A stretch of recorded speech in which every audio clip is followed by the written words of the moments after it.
ആർട്ടിസ്റ്റുമാരായിട്ട് അംഗീകരിക്കാനായിട്ട് നമ്മുടെ മാർക്കറ്റ് അല്ലെങ്കിൽ നമ്മുടെ ആർട്ട് ഗാലറി സിസ്റ്റം സമ്മതിക്കുന്നുണ്ടായിരുന്നില്ല. അപ്പൊ ഈ ഒരു കൺഫ്യൂഷൻ അല്ലെങ്കിൽ ഒരു ആശയക്കുഴപ്പം അല്ലെങ്കിൽ ഒരു ചോദ്യത്തിൽ നിന്നാണ് ഇങ്ങനെ ഒരു പ്രോജക്റ്റ് ക്യൂറേറ്റ് ചെയ്യാനായിട്ട് എനിക്ക് പ്രചോദനം ലഭിച്ചത്. ഇനി എന്തുകൊണ്ടാണ് വീഡിയോ വെനസ്ഡേസ്? അപ്പൊ എല്ലാ മാസവും അവസാനത്തെ ബുധനാഴ്ച രാവിലെ 11 മണി മുതൽ രാത്രി 7 മണി വരെ, വൈകുന്നേരം 7 മണി വരെ 3-4 ആർട്ടിസ്റ്റുമാരുടെ വീഡിയോ തുടർച്ചയായിട്ട് ഇങ്ങനെ ലൂപ്പ് ചെയ്ത് കാണിക്കുന്ന ഒരു പരിപാടിയായിരുന്നു വീഡിയോ വെനസ്ഡേസ്. അങ്ങനെ അതിന്റെ ഫലമായിട്ട് ഒരു 64 ആർട്ടിസ്റ്റുമാരുടെ 93 വീഡിയോ വർക്കുകൾ എനിക്ക് ഈ പ്രോജക്റ്റിൽ കാണിക്കാൻ പറ്റി. അപ്പോൾ അതിനർത്ഥം എന്ന് പറഞ്ഞു കഴിഞ്ഞാൽ നമ്മുടെ ഇന്ത്യയിൽ വീഡിയോ ആർട്ട് ചെയ്യുന്ന കലാകാരന്മാരുണ്ട്. പക്ഷെ അവരുടെ പ്രശ്നം എന്ന് പറഞ്ഞു കഴിഞ്ഞാൽ അവർക്ക് കൃത്യമായിട്ടുള്ള പ്ലാറ്റ്ഫോംസ് കിട്ടുന്നില്ല എന്നാണ്. പിന്നെ ഈ പേപ്പറിൽ പറയാൻ അതെങ്ങനെയാണ് ഇങ്ങനെ ഒരു പ്രോജക്റ്റിലേക്ക് എത്തിയത്? പിന്നെ ഈ പേപ്പറിൽ പറയാനായിട്ട് ഞാൻ ഉദ്ദേശിക്കുന്നത് എന്ന് പറഞ്ഞു കഴിഞ്ഞാൽ പെട്ടെന്ന് ഇങ്ങനെ 2 വർഷത്തിന് മുമ്പ് വരെ നടന്ന ഈ പ്രോജക്റ്റ് എന്തുകൊണ്ട് പെട്ടെന്ന് നിന്നുപോയി? ഈ പ്രോജക്റ്റ് നിന്നുപോയെന്നല്ല, വീഡിയോ ആർട്ടിനെ കുറിച്ചുള്ള എന്തൂസിയാസം എന്തുകൊണ്ട് നിന്നുപോയി? ഇന്ന് ഇപ്പോൾ വളരെ കുറച്ച് പേര് ഇപ്പോൾ വീഡിയോ ചെയ്യുന്നവരെങ്കിലും പലരും തന്നെ അത് ഇൻസ്റ്റലേഷന്റെ പാർട്ടായിട്ട്, ഒരു ഓട്ടോണമസ് ആയിട്ടുള്ള ഒരു വീഡിയോ പ്രോജക്റ്റ് ആയിട്ടല്ല, മറിച്ച് ഇൻസ്റ്റലേഷനുകളുടെ പാർട്ടായിട്ടാണ് വീഡിയോ ചെയ്യാൻ ആഗ്രഹിക്കുന്നത്. അപ്പോൾ ഇതിന് വന്നൊരു അപജയം വന്നിട്ടുണ്ടെങ്കിൽ അതെന്താ? ഇങ്ങനെയുള്ള കുറേ ചോദ്യങ്ങളാണ് ഈ പേപ്പറിൽ ഞാൻ അഡ്രസ് ചെയ്യുന്നത്.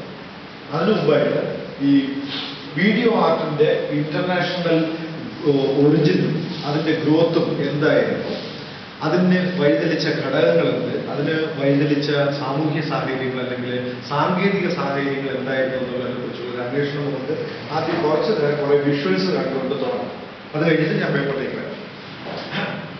ഇത് നാം ജൂൺ പൈക്ക് എന്ന് പറയുന്ന ഒരു കൊറിയൻ അമേരിക്കൻ ആർട്ടിസ്റ്റിന്റെ ഒരു വർക്കാണ്. അപ്പൊ ആദ്യമായിട്ട് ഈ ലോകത്ത് വീഡിയോ ആർട്ട് എന്ന് പറയുന്ന സങ്കേതം തുടങ്ങിയത് നാം ജൂൺ പൈക്ക് എന്ന് പറയുന്നത്.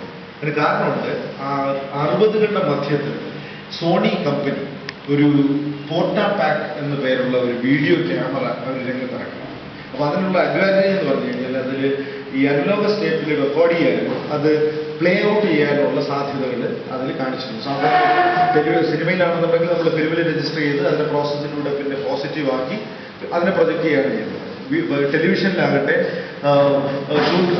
ഷൂട്ട് ചെയ്യുന്നതിന് എഡിറ്റ് ചെയ്ത് പിന്നീട് ബ്രോഡ്കാസ്റ്റിങ്ങിലൂടെ ടെലികാസ്റ്റിങ്ങിലൂടെ ജനങ്ങളുടെ ഇടയിൽ ടെലിവിഷൻ എന്ന് പറയുന്ന മാധ്യമത്തിലേക്ക് എത്തി. അപ്പോൾ വീഡിയോയ്ക്കുള്ള ഈ ഫോട്ടോപാക്ക് എന്ന് പറയുന്ന ക്യാമറയ്ക്കുള്ള സവിശേഷത എന്ന് പറഞ്ഞു കഴിഞ്ഞാൽ അതിൽ ടേപ്പ് ചെയ്യുന്നതിനോടൊപ്പം തന്നെ അതിനെ ഓൺലൈൻ എഡിറ്റ് ചെയ്യുകയും ഓൺലൈനിൽ തന്നെ എഡിറ്റ് ചെയ്യുകയും അതിനെ ഒരു ചെറിയൊരു സമയത്തിന്റെ വ്യത്യാസത്തിനുള്ളിൽ അതിൽ ടെലിവിഷനിൽ പ്ലേ ഔട്ട് ചെയ്യാം, ഓൾമോസ്റ്റ് ലൈവായിട്ട് പ്ലേ ഔട്ട് ചെയ്യാവുന്ന ഒരു അവസ്ഥയിൽ റെക്കോർഡിംഗ് എന്നുള്ളത് ലൈവ് ആക്കാൻ കഴിയുമെന്നുള്ളത്, റെക്കോർഡിങ്ങും പ്ലേയിങ് ലൈവ് ആക്കാൻ പറ്റുമെന്നുള്ളൊരു സാധ്യത കൂടി ഈ ക്യാമറ തെളിയിച്ചു. അപ്പൊ അതിന്റെ ഭാഗമായിട്ട് നാം ജൂൺ പൈക്കിന് അദ്ദേഹം നടത്തിയ എക്സ്പെരിമെന്റ്സിന്റെ ഭാഗമായിട്ട് ഈ സോണി കമ്പനി ക്യാമറ കൊടുക്കുകയും അദ്ദേഹം വീഡിയോ ആർട്ട് എന്ന് പറയുന്ന ഒരു സങ്കേതം കലാരംഗത്ത് മുമ്പോട്ട് വയ്ക്കുകയും ചെയ്തു. അത് 60കളുടെ മധ്യത്തിൽ, കൃത്യമായിട്ട് 1964 അപ്പോൾ അതേസമയം തന്നെ നിങ്ങൾക്കറിയാം ആൻഡി വാർഹോൾ എന്ന് പറയുന്ന വളരെ പ്രശസ്തനായ പോപ്പ് ആർട്ടിസ്റ്റ് ഈ സൂപ്പർ 8 ക്യാമറ ഉപയോഗിച്ചിട്ട് ധാരാളം സിനിമകൾ, ചെറിയ ഷോർട്ട് ഫിലിംസ് ഇങ്ങനെ നിർമ്മിച്ചിട്ടുണ്ട്. അദ്ദേഹം പിന്നെ ഫുൾ ലെങ്ത് ഫീച്ചർ ഫിലിംസ് നിർമ്മിച്ചിട്ടുണ്ട്. അപ്പോൾ അദ്ദേഹത്തിനെ സംബന്ധിച്ചിടത്തോളം ഒരു ഗാലറി സ്പേസിൽ ഇപ്പോൾ ഒരു മനുഷ്യൻ കിടന്ന് ഉറങ്ങുന്നതാണ് അദ്ദേഹത്തിന്റെ ഇതിന്റെ പ്രമേയം എന്ന് പറയുന്നത്. അപ്പോൾ ഒരു വിഷ്വലിന്റെ ലോങ്ങവിറ്റി നിശ്ചയിക്കുന്നത് എങ്ങനെ? ഇപ്പോൾ ആൻഡി വാർഹോളിനെ സംബന്ധിച്ചിടത്തോളം ഈ ഒരു പിക്ടോറിയൽ എസ്തെറ്റിക്സുമായിട്ട് ബന്ധപ്പെട്ടുള്ള ഒരു ഇമേജിന്റെ സ്റ്റെബിലിറ്റിയുമായിട്ട് ബന്ധപ്പെട്ടുള്ള ഒരുപാട് അന്വേഷണങ്ങൾ ആൻഡി വാർഹോൾ ചെയ്തിരുന്നു. അതുപോലെ തന്നെ ഈ ടെലിവിഷന്റെ അല്ലെങ്കിൽ വീഡിയോയുടെ സോഫ്റ്റ്വെയറും ഹാർഡ്വെയറും തമ്മിലുള്ള ബന്ധങ്ങൾ എങ്ങനെയാണെന്നും നാം ജൂൺ പൈക്കിനെ പോലുള്ള ആർട്ടിസ്റ്റുമാരെ അന്വേഷിച്ചിരുന്നു. അങ്ങനെയാണ് ഇതുപോലുള്ള ലൈവ് പെർഫോമൻസസ് ഇൻസ്റ്റലേഷൻസിന്റെ തുടക്കം, വീഡിയോ ആക്കുന്ന പറയുന്ന കൺസെപ്റ്റിന്റെ തുടക്കം ഇതുപോലെയായിരുന്നു. ഇത് അദ്ദേഹത്തിന്റെ നാം ജൂൺ പൈക്കിന്റെ വേറൊരു ഇൻസ്റ്റലേഷനാണ്. ഇപ്പൊ നമ്മൾ ആലോചിക്കുന്നതെന്ന് പറഞ്ഞാൽ ഇതെല്ലാം സംഭവിച്ചിരിക്കുന്ന 60കൾ 70 ഇതെല്ലാം കുറച്ച് ലേറ്ററാണ്, കാരണം കളർ മോണിറ്റേഴ്സ് ഒക്കെ വന്നതിന് ശേഷം. പക്ഷെ അദ്ദേഹത്തിന്റെ എക്സ്പെരിമെന്റ്സ് ഈ ഒരു അവസ്ഥയിലേക്ക് ഇങ്ങനെ വളരെ വളരെ വളരെ ലാർജ് സ്കെയിൽ ഇൻസ്റ്റലേഷൻസ് ആയിട്ട് വീഡിയോസിനെ പ്ലേ ചെയ്യാനുള്ള ശ്രമങ്ങൾ അദ്ദേഹം നടത്തി. ഇത് ആൻഡി വാർഹോളിന്റെ ഒരു സിനിമയുടെ എന്ന് പറഞ്ഞാൽ ഷോർട്ട് ഫിലിമിനകത്തുള്ള. അപ്പോൾ അതും ഒരു ഗാലറിയുടെ കൺസെപ്റ്റ്, അത് ഒരു വൈറ്റ് ക്യൂബിന്റെ കൺസെപ്റ്റിൽ പ്രൊജക്ട് ചെയ്യാവുന്ന തരത്തിലുള്ള ഒരു പരീക്ഷണം എന്നുള്ളതാണ്. ഇദ്ദേഹത്തിന്റെ ആൻഡി വാർഹോളിന്റെ ചെൽസി ഗേൾസ് എന്ന് പറയുന്ന ഒരു സിനിമ കം വീഡിയോയുടെ ഒരു ഒരു പാർട്ടാണ്. പിന്നെ നിങ്ങൾക്കറിയാം ഈ വീഡിയോയെ ഞാൻ സ്റ്റിൽസ് ആയിട്ട് കാണിക്കുന്നതിൽ ഉണ്ടാകുന്ന അപാകതകൾ ഇതിനകത്തുണ്ട്. കാരണം വീഡിയോ എന്ന് പറഞ്ഞാൽ മൂവിങ് ഇമേജാണ്, ഇത് സ്റ്റിൽസ് ആണ്. പക്ഷേ ഇത് നിങ്ങൾ ജസ്റ്റ് ഒരു റെഫറൻസ്, നമ്മളൊരു പുസ്തകം നോക്കുന്നതിന് സമാനമായിട്ടുള്ള ഒരു പരിപാടിയാണ് ഇത്. ആൻറ്റി വാർപ്പുൾ. ഇത് പീറ്റർ ക്യാമ്പസ് എന്ന് പറയുന്ന മറ്റൊരു ആർട്ടിസ്റ്റ്. അപ്പോൾ ഈ ക്രമേണ വീഡിയോ ആർട്ട് എന്ന് പറയുന്നത് ടെക്നോളജിയുടെ സാധ്യതകൾ അന്വേഷിക്കുന്നതിനോടൊപ്പം തന്നെ ഒരു ആർട്ടിസ്റ്റിന്റെ പെർഫോമേറ്റിവിറ്റി, ഒരു പെർഫോം ചെയ്യാനുള്ള കഴിവിനെ കൂടി, ആശയം സംവേദനം ചെയ്യുന്നതിന് വേണ്ടി പെർഫോം ചെയ്യുന്നത് കൂടി ഈ വീഡിയോ ആർട്ടിന്റെ ഒരു ഭാഗമായി മാറി. അങ്ങനെ പലപ്പോഴും പലതും തുടക്കത്തിൽ വീഡിയോ ആർട്ടിന്റെ മെയിൻ കണ്ടന്റ് എന്ന് പറയുന്നത് പെർഫോമൻസ് ആയിരുന്നു. ഒരു ആർട്ടിസ്റ്റ് പെർഫോം ചെയ്യുന്നത്. പീറ്റർ ക്യാമ്പസ് എന്ന് പറയുന്ന ഒരു ആർട്ടിസ്റ്റിന്റെ പെർഫോമൻസ്. അപ്പൊ അവരുടെ പിക്ടോറിയൽ ലാംഗ്വേജിൽ ഫേസ് ചെയ്യുന്ന പല ഇഷ്യൂസും സോൾവ് ചെയ്യാനും അതിനെ അഡ്രസ് ചെയ്യാനും അതിനെ ഫിലോസഫൈസ് ചെയ്യാനും തിയറൈസ് ചെയ്യാനും സിദ്ധാന്തവൽക്കരിക്കാനും ഒക്കെ അവർ ഈ ഒരു മീഡിയം ഉപയോഗിച്ചിരുന്നു. Peter campus. അപ്പോൾ നിങ്ങൾക്ക് നോക്കുമ്പോൾ അറിയാം, ഈ ഹാർഡ്വെയറും സോഫ്റ്റ്വെയറും അവർ ഉപയോഗിച്ചിരുന്നു. ടെലിവിഷൻ മോണിറ്റർ ആസ് സച്ച് അവർ ഉപയോഗിച്ചിരുന്നു. ഇത് വിറ്റോ അക്കോൺചി എന്ന പേരുള്ള ഒരു വിഷയം നിങ്ങൾ കേട്ടിട്ടുണ്ടോ? വിറ്റോ അക്കോൺചി എന്ന് പറയുന്ന പേരുള്ള ഒരു കൺസെപ്ച്വൽ ആർട്ടിസ്റ്റാണ്. 60-കൾ 70-കൾ 80-കൾ ഈ 3 ദശകങ്ങളിൽ വളരെ ശ്രദ്ധേയനായിട്ടുള്ള ഒരു ആർട്ടിസ്റ്റ്. അദ്ദേഹത്തിന്റെ ഒരു വർക്ക് എന്ന് പറഞ്ഞു കഴിഞ്ഞാൽ ഇതിന് ഫോളോവിങ് എന്നാണ് ഈ വർക്കിന്റെ പേര്. വിറ്റോ അക്കോൺചിയുടെ ഈ പെർഫോമൻസിനുള്ളതെന്ന് പറഞ്ഞു കഴിഞ്ഞാൽ, അദ്ദേഹം രാവിലെ റോഡിലിറങ്ങുന്നു, തെരുവിലിറങ്ങുന്നു, ആദ്യം കാണുന്ന ഒരാളിനെ ഫോളോ ചെയ്യാൻ തുടങ്ങും. അതിന് മറ്റൊരാൾ അദ്ദേഹത്തിന്റെ സുഹൃത്ത് വീഡിയോഗ്രാഫി ചെയ്യുന്നു അല്ലെങ്കിൽ ഫോട്ടോഗ്രാഫി ചെയ്യുന്നു. അപ്പോൾ നമ്മുടെ മുന്നിൽ അദ്ദേഹത്തിന്റെ ഈ പെർഫോമൻസ് എത്തുന്നതെന്ന് പറഞ്ഞു കഴിഞ്ഞാൽ വീഡിയോയുടെയും ഒപ്പം ഫോട്ടോഗ്രാഫിന്റെ രൂപത്തിലാണ്. അപ്പൊ ഈ ആക്ഷൻ പെർഫോമൻസ് ഒരിടത്ത് നടക്കുന്നു, അതിനെ ഗ്രാബ് ചെയ്യുന്ന, അതിനെ ഡിജിറ്റലി ഗ്രാബ് ചെയ്തതിനു ശേഷം അല്ലെങ്കിൽ റെക്കോർഡ് ചെയ്തതിനു ശേഷം പിന്നീട് അത് ഒരു ഗാലറി സ്പേസിൽ അല്ലെങ്കിൽ ഒരു എക്സിബിഷൻ സ്പേസിൽ പ്ലേ ഔട്ട് ചെയ്യുന്നു. അപ്പോൾ അത്തരത്തിലുള്ള പെർഫോമൻസ്, കൺസെപ്ച്വൽ പെർഫോമൻസസ് ആദ്യകാലത്ത് വീഡിയോയുടെ വളർച്ചയ്ക്ക് കാരണമായി. വിറ്റോ അക്കോൺചി. ഇത് വിറ്റോ അക്കോൺചിയുടെ മറ്റൊരു വർക്കാണ്. സീറ്റ് ബെഡ് എന്നാണ് ഇതിന്റെ പേര്. അപ്പോൾ ഒരു ഗാലറി സ്പേസിലേക്ക് നമ്മൾ കടന്നു ചെന്ന് കഴിഞ്ഞാൽ ഒരു റാമ്പ് പോലെ, അതായത് നമ്മൾ കയറി ചെല്ലുമ്പോൾ വലിയ ചരിഞ്ഞുയർന്നു പോകുന്ന ഒരു സ്റ്റേജ് പോലെയാണ് നമ്മൾ കാണുന്നത്. അതിനകത്ത് ചില ശബ്ദങ്ങൾ മാത്രം കേൾക്കും. അപ്പോൾ ആ ശബ്ദത്തിന്റെ ഉറവിടം എന്താണെന്ന് അന്വേഷിച്ച് നമ്മൾ മറുവശത്ത് ചെല്ലുമ്പോൾ ഈ വിറ്റോ അക്കോൺചി ഇതിനകത്തിരിക്കുന്നതാണ്. കാരണം അദ്ദേഹം ഉണ്ടാക്കുന്ന ചില ശബ്ദങ്ങളാണ്. ഈ ശബ്ദങ്ങൾക്ക് ഉറവിടമായിട്ട് എന്തെന്ന് ചോദിച്ചു കഴിഞ്ഞാൽ, അദ്ദേഹം മാസ്റ്റർബേറ്റ് ചെയ്യുന്നു, അല്ലെങ്കിൽ സ്വയംഭോഗത്തിൽ ഏർപ്പെടുന്നു എന്ന് പറയുന്ന ഒരു, അത് ചെയ്തോ ഇല്ലെന്നുള്ളത് വേറെ കാര്യം. പക്ഷെ അതാണ് അദ്ദേഹത്തിന്റെ കൺസെപ്റ്റ്. ഈ ഒരു മനുഷ്യന്റെ ലൈംഗികാസക്തി അല്ലെങ്കിൽ സെക്ഷൽ പാഷൻസിനെ റിവീൽ ചെയ്യുന്ന തരത്തിലുള്ള ഒരു പെർഫോമൻസ്. ആ സമയത്ത് എന്ന് പറഞ്ഞാൽ ബേസിക്കലി ഈ പെയിന്റിങ്ങിനെ, സ്ട്രക്ചറിനെയൊക്കെ അതിനൊക്കെ അതീതമായിട്ട് കലയെ കൊണ്ടുവന്ന ഒരു കൺസെപ്റ്റ്, ആശയപ്രധാനമായ കല, ആശയ അധിഷ്ഠിത കല.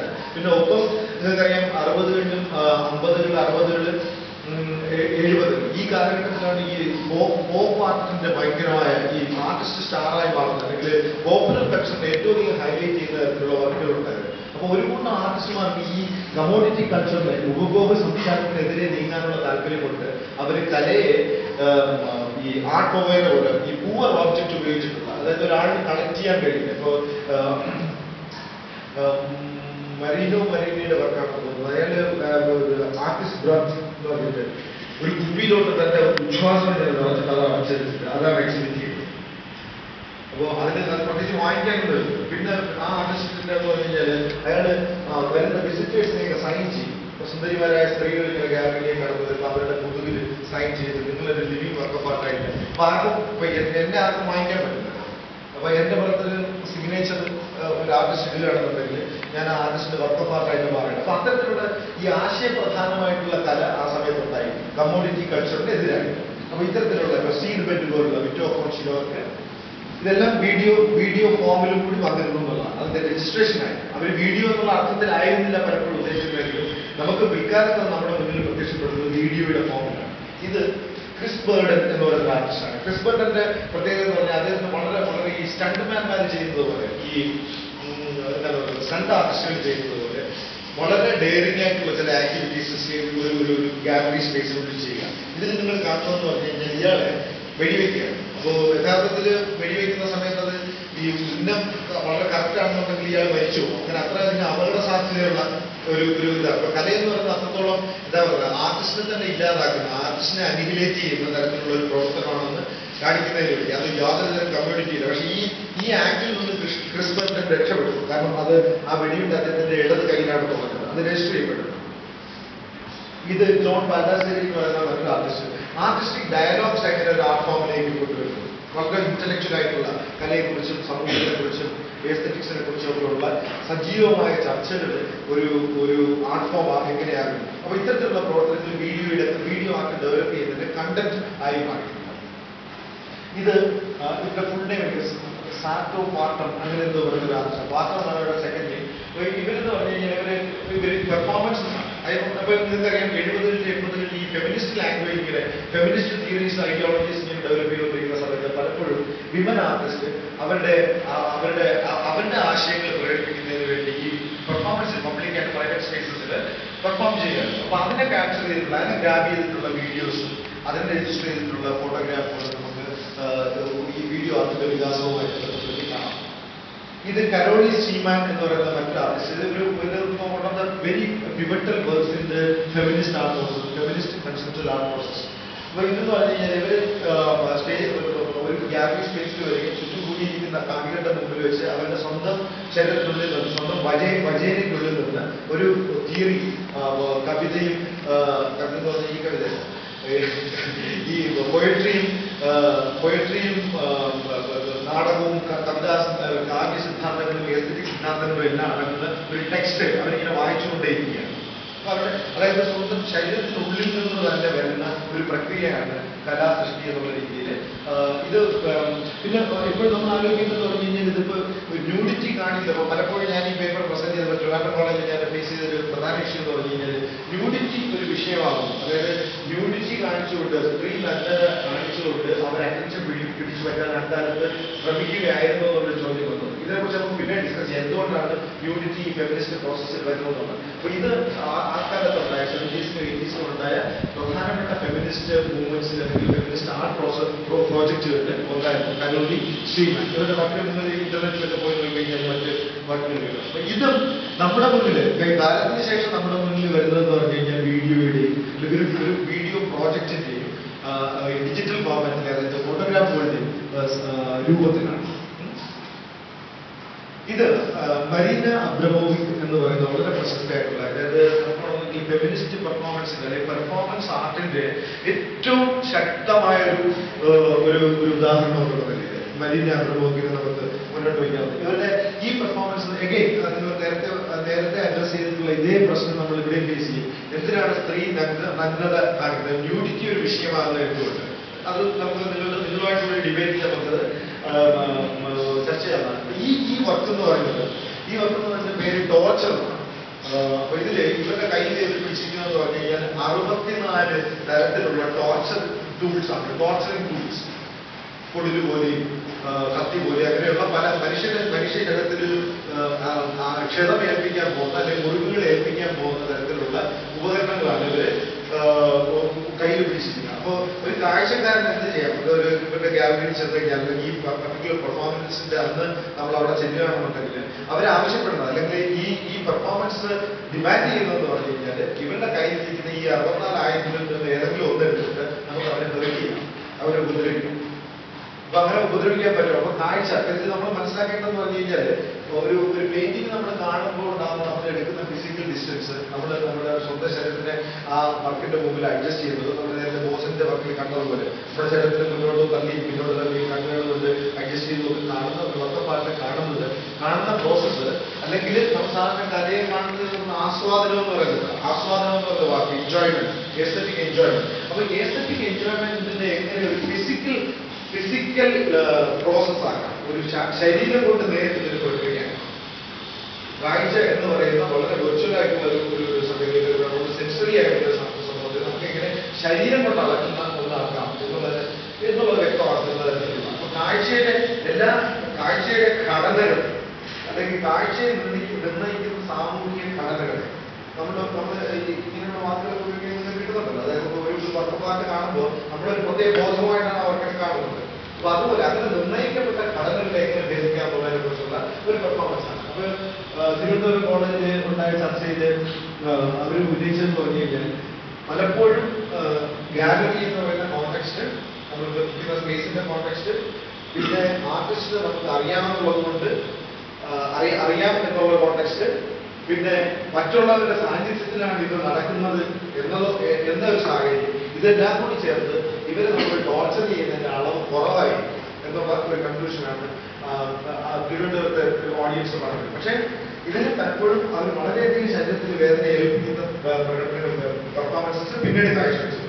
ഇതും നിങ്ങൾ ചോദിക്കും ഇത് വീഡിയോ ആയിട്ടുള്ള എന്താണ് ബന്ധം? പക്ഷേ ഈ വർക്കുകളെല്ലാം നമ്മുടെ മുന്നിൽ പിൽക്കാലത്ത് മീഡിയേറ്റ് ചെയ്യപ്പെട്ടിരിക്കുന്നത് ഈ വീഡിയോ എന്ന് പറയുന്നത് കോമഡിയാണ്. എന്റെ ആർഗ്യുമെന്റ് എന്ന് പറഞ്ഞാൽ ഫെമിനിസ്റ്റ് പെർഫോമൻസസ് പോലും വീഡിയോ ആർട്ടിന്റെ പ്രൊളിഫറേഷന് വളരെയിട്ടുണ്ട്, അല്ലെങ്കിൽ അതിനെ ഉത്തേജിപ്പിച്ചിട്ടുണ്ട്. നെക്സ്റ്റ്, ഇത് മരീന അബ്രമോവിക്കും അവരുടെ ബോയ് ഫ്രണ്ട് ഉള്ളേ, ഇവർ രണ്ടുപേരും പെർഫോമൻസ് ആർട്ടിസ്റ്റുമാരാണ്. അപ്പൊ ഇവർ ഹ്യൂമൻ ബോണ്ടിങ്ങിനെ കുറിച്ചുള്ള ഒരു ഡയലോഗാണ്. രണ്ടുപേരുടെ മുടികൾ തമ്മിൽ ഇങ്ങനെ കെട്ടിപ്പിണഞ്ഞിട്ട് അവർക്ക് അങ്ങോട്ടും ഇങ്ങോട്ടും അനങ്ങാൻ വയ്യാത്ത അവസ്ഥയിൽ ഇങ്ങനെ ആലോചിച്ചിരിക്കുന്ന ഒരു സിറ്റുവേഷൻ, ഒരു പെർഫോമൻസ്. ഇതെന്ന് പറഞ്ഞു കഴിഞ്ഞാൽ ഇവരുടെ എക്സിബിഷനാണ്. അപ്പൊ എക്സിബിഷൻ എന്ന് പറഞ്ഞാൽ എക്സിബിഷൻ ഹാളിന്റെ വാതിലിൽ ഒരു ഇടുങ്ങിയ വാതിൽ സൃഷ്ടിച്ചിട്ട് ആ വാതിലകത്തേക്ക് കടക്കുക എന്ന് പറയുന്നത് തന്നെയാണ് അവരുടെ ഷോ എന്ന് പറയുന്നത്. അവരുടെ പ്രദർശനം എന്ന് പറയുന്നത് ഈ ഗ്യാലറിക്കുള്ളിലേക്ക് കടക്കുക, അതാണ് അവരുടെ പ്രദർശനം. ഗ്യാലറിക്കുള്ളിലൊന്നുമില്ല. എങ്ങനെ കടക്കണം എന്ന് പറഞ്ഞു കഴിഞ്ഞാൽ ഇവർ രണ്ടുപേരും നഗ്നരായിട്ട്, ഈ ഉലയും അബ്രമോവിക്കും നഗ്നരായിട്ട് നിൽക്കുന്നു. അത്രയും അടുത്ത് നിൽക്കുന്ന കാരണം ഇതിനിടയിൽ കൂടെ ഒരു ശരീരത്തിന് കടന്നു പോകാൻ ബുദ്ധിമുട്ടാണ്. അപ്പോൾ ഇവരുടെ ശരീരത്തിന്റെ ഇടയിലൂടെ ആ സ്പേസിനെ നെഗോഷിയേറ്റ് ചെയ്തൊരു മറ്റൊരു സ്പേസിലേക്ക് കടക്കുക, അല്ലെങ്കിൽ കലയെ എക്സിബിറ്റ് ചെയ്യുന്ന ഒരു സ്പേസിലേക്ക് കടക്കുക എന്ന് പറയുന്നത് നമ്മൾ ശരീരം കൊണ്ട് കാണുക എന്ന് പറയുന്ന ഒരവസ്ഥയിലേക്കും കാര്യങ്ങൾ നീക്കുന്നു. നെക്സ്റ്റ്, ഇത് ഈ വർക്കിന്റെ പേര് breathing in breathing out. Marina അബ്രമോവിക്കും ഉലയും. അപ്പൊ ഈ ബ്രീതിങ് ഇൻ ബ്രീതിങ് ഔട്ട് എന്ന് പറഞ്ഞു കഴിഞ്ഞാൽ ഇതൊരു ചുംബനമാണെന്ന് നമുക്ക് തോന്നും. പക്ഷെ യഥാർത്ഥത്തിൽ അവർ ചെയ്യുന്നതെന്ന് പറഞ്ഞു കഴിഞ്ഞാൽ അങ്ങോട്ടും ഇങ്ങോട്ടും ഊതുകയാണ്. ഒരാളുടെ വായിലേക്ക് മറ്റൊരാളുടെ ശ്വാസം കടത്തിവിടുന്നു. അങ്ങനെ ഇതിന് ഈ ആർട്ടിഫിഷ്യൽ റെസ്പിറേഷൻ കൊടുത്തില്ല. വെള്ളത്തിലൊക്കെ മുങ്ങിച്ചാണ് പോകുന്നവരെ പിടിച്ചെടുത്തിട്ട് ആർട്ടിഫിഷ്യൽ കൃത്രിമ ശ്വാസോച്ഛ്വാസം നൽകുന്നതിന്റെ വേറെ തരത്തിലുള്ള ഭയങ്കര വയലന്റ് ആയിട്ടുള്ള ഒരു എക്സ്പ്രഷൻ ആയിട്ട് ഇത് മാറും. അതൊരു പ്രത്യേക പെർഫോമൻസ് കോണ്ടെക്സ്റ്റിലേക്ക് അവരത് കൊണ്ടുവരും. ഇതും വീഡിയോയുടെ ഭാഗമായിട്ട് നമ്മുടെ മുന്നിലെത്തും. ഇത് മരീന അബ്രമോവിന്റെ 2002-2005 ഇടയിൽ നടന്നിട്ടുള്ള അവർ കുറച്ച് പ്രായമൊക്കെ ആയതിനു ശേഷം 14 വയസ്സായതിനു ശേഷം ചെയ്തിട്ടുള്ള ഇതിനെ പ്രത്യേകിച്ച് എക്സ്പ്ലെയിൻ ചെയ്യാതെ തന്നെ ഇത്തരം കാര്യങ്ങളൊക്കെ പെട്ടെന്ന് മനസ്സിലാവും. ഇതൊരു പെർഫോമൻസ് ആണ്. പക്ഷെ അത് ഒരു ലാർജർ ഓഡിയൻസിന്റെ അടുത്തേക്ക് എത്തുന്നതെന്ന് പറഞ്ഞു കഴിഞ്ഞാൽ ഒരു വീഡിയോ ഫോമാറ്റിലൂടെയാണ്. സിനിമയിലൂടെ അല്ല, ചിത്രങ്ങളിലൂടെയും വീഡിയോയിലൂടെയാണ്. ഇത് ജോന ജോണാസ് എന്ന് പറഞ്ഞ മറ്റൊരു വുമൺ ആർട്ടിസ്റ്റ്. അവര് ഡ്യുവൽ ഐഡന്റിറ്റീസ് എന്ന് പറയുന്ന ഒരു വിഷയത്തെ കുറിച്ച് അവര് ചർച്ച ചെയ്യുന്നു. Jonah Jonas. ഇത് പോൾ മക്കാർത്തി എന്ന് പറയുന്ന ഒരു ആർട്ടിസ്റ്റാണ്. പോൾ മക്കാർത്തി എന്ന് പറഞ്ഞ ഈ ഹ്യൂമൻ എക്സിസ്റ്റൻസിന്റെ പ്രോബ്ലംസ് വിളിച്ചോതുന്ന തരത്തിലുള്ള ഇയാളുടെ എല്ലാ പെർഫോമൻസിന്റെ പോൾ മക്കാർത്തി ചെയ്യുന്നതെന്ന് പറഞ്ഞു കഴിഞ്ഞാൽ ഒരു ക്ലൗണിന്റെ ഒരു കോമാളിന്റെ വേഷം കെട്ടിയതിനു ശേഷം കയ്യിൽ ഗ്ലൗസ് ധരിക്കുകയും ശരീരത്തെ മുഴുവൻ ഈ ടൊമാറ്റോ കെച്ചപ്പും ഒലിപ്പിക്കുകയും ചെയ്തിട്ട് സ്വന്തം ശരീരത്തിനെ ഇടിച്ച് വേദനിപ്പിക്കുകയാണ്. അങ്ങനെ വളരെ രൂക്ഷമായിട്ട് സ്വന്തം ശരീരത്തിനെ വേദനിപ്പിക്കുന്ന. അപ്പോൾ ഇത് ഒരുപക്ഷെ ഈ പോപ്പാർട്ടിനോടുള്ള ഒരു പോപ്പാർട്ടിന്റെ ഈ ടൊമാറ്റോ കെച്ചപ്പ് അങ്ങനെ തുടങ്ങിയ പ്രോഡക്റ്റുകളുടെ ഒരു നില തന്നെ ഉണ്ടാകുന്ന ഒരു കമ്മോഡിഫിക്കേഷന്റെ എതിരെ ചെയ്തിട്ടുള്ള ഒരു ആക്ഷൻ ആകാം. അതിനിടയിലേക്ക് എക്സിസ്റ്റൻഷ്യൽ മനുഷ്യന്റെ അസ്തിത്വം അല്ലെങ്കിൽ അസ്തിത്വ മനുഷ്യനെ കുറിച്ചുള്ള ചിന്തകളാണ് പോൾ മക്കാർത്തി. ഇത് നമ്മുടെ മുന്നിൽ എത്തുന്നത് വീഡിയോ ഫോമിലാണ്. നെക്സ്റ്റ്, ഇത് ഈ പിനോക്കിയോ പോലത്തെ ക്യാരക്ടർ വെച്ചിട്ട് പോൾ മക്കാർത്തി. ഇത് ബിൽ വയോള എന്ന് പറഞ്ഞാൽ ബിൽ വയോള നാം യു പൈക്ക് എന്ന് പറയുന്നത് പോലെയാണ് അതിലെ പ്രമുഖനായിട്ടുള്ള ഒരു ഈ 80s ശേഷം വളരെയധികം ശക്തമായിട്ട് വീഡിയോ ആർട്ട് ചെയ്ത ബിൽ വയോള. ഇത് ബ്രൂസ് നോമൻ എന്ന് പറഞ്ഞിട്ടുള്ള മറ്റൊരു ആർട്ടിസ്റ്റാണ്. അദ്ദേഹവും ഈ കോമാളിയുടെ ഈ ഒരു ക്ലൗണിന്റെ രൂപം ഉപയോഗിച്ചിട്ടുള്ള ആക്ഷൻസ് ആണ് പുള്ളിയുടെ വർക്ക്.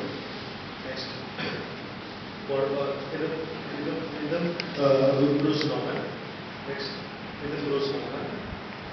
ഇത് ബ്രൂസ് നോമന്റെ വളരെ പ്രശസ്തമായ ഒരു വർക്കാണ്. ഇത് നമ്മുടെ മുന്നിലെത്തുന്ന വീഡിയോ ഫോമിൽ. ഇതിന്റെ ഫൗണ്ടൻ എന്നാണ് വിളിക്കുന്നത്. Portrait of an artist as A fountain, self portrait of the artist as A fountain എന്ന് പറഞ്ഞിട്ട് അപ്പൊ ഇതിന് മാർഷൽ ബിഷാപ്പിന്റെ ഫൗണ്ടനുമായിട്ട് ബന്ധപ്പെടുത്തി നിങ്ങൾക്ക് കാണാവുന്നതാണ്. അങ്ങനെ രണ്ട് എക്സ്ട്രീംസിലുള്ള കൺസെപ്റ്റ്സ് കൊണ്ടുവരുന്ന ഒരേ ആശയം കൊണ്ടുവരുന്ന രണ്ട് തരത്തിലുള്ള